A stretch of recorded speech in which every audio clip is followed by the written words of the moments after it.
আসসালামু আলাইকুম। আমি জাতীয় ক্রিকেট দলের একজন নিয়মিত শ্রোতা ছিলাম। আপনারা সকলেই অবগত আছেন, গত কিছুদিন ধরে ক্রিকেট নিয়ে বেশ কিছু অনাকাঙ্ক্ষিত পরিস্থিতি সৃষ্টি হয়েছিল।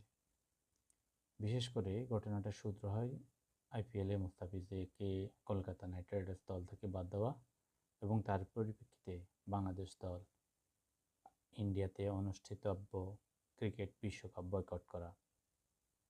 তো সেই ঘটনা বাংলাদেশের রাজনৈতিক অঙ্গনে এক ধরনের বড় প্রভাব ফেলছে, কারণ ঘটনাটা সম্পূর্ণ রাজনৈতিক ছিল। আমি বলতে যাচ্ছিলাম, এই বিষয়টাকে কেন্দ্র করে বাংলাদেশের জাতীয় দলের সাবেক অধিনায়ক তামিম ইকবাল কিছু উদ্বেগ প্রকাশ করছেন এবং যেটা নিয়ে সামাজিক যোগাযোগ মাধ্যম সহ বিভিন্ন মাধ্যমে এক ধরনের আলোচনা সমালোচনা সৃষ্টি করছেন। বেশিরভাগ ক্ষেত্রে লক্ষ্য করা গেছে, এই ক্রিকেট খেলাকে কেন্দ্র করে ক্রিকেটের যারা সাধারণ দর্শক রয়েছে তারা এই বিষয়ে তাদের ক্ষুদ্র মিশ্র প্রতিক্রিয়া দেখিয়েছেন, যেখানে বেশিরভাগ সদস্যই তামিম ইকবালের এই স্টেটমেন্টকে ভালোভাবে নেয়নি।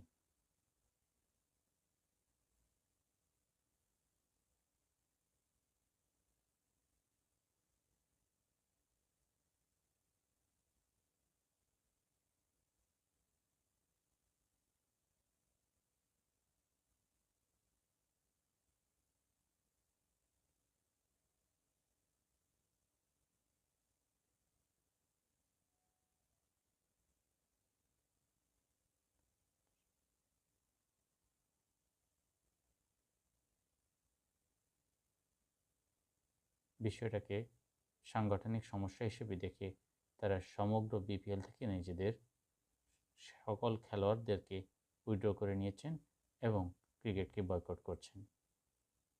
এই বিষয়টা আজ করতে পেরে বাংলাদেশের ক্রিকেট টিম বা অর্থাৎ বিসিবি তারা বিপিএলকে অনির্দিষ্টকালের জন্য বন্ধ ঘোষণা করছেন, যদিও পরবর্তীতে এই বিষয়ে তারা খেলাতে আবার ফেরার জন্য উদ্যোগ গ্রহণ করেন। আমি শুধু এই বিষয়টাতে একটা কথা বলতে চাই যে এদেশের ক্রিকেটের নিয়ে মানুষের আবেগ আছে। যারা এদেশে ক্রিকেট খেলা দেখেন তাদের তাদের নিজস্ব একটা ইন্টারেস্ট রয়েছে। সো ক্রিকেটাররা কি বলেন না বলেন সেই বিষয়ে দর্শক কী ধরনের প্রতিক্রিয়া দেখান সেই ব্যাপারটা সবসময় তাদের মাথায় রাখা উচিত এবং তাদের পক্ষেই থাকা উচিত। কিন্তু দুঃখজনক বিষয় হলো ক্রিকেটার এটা ভুলে যান। আমি আশা করব এটা যেন ভবিষ্যতে তাদের ক্যারিয়ারে কোনো ধরনের প্রভাব না পড়ে।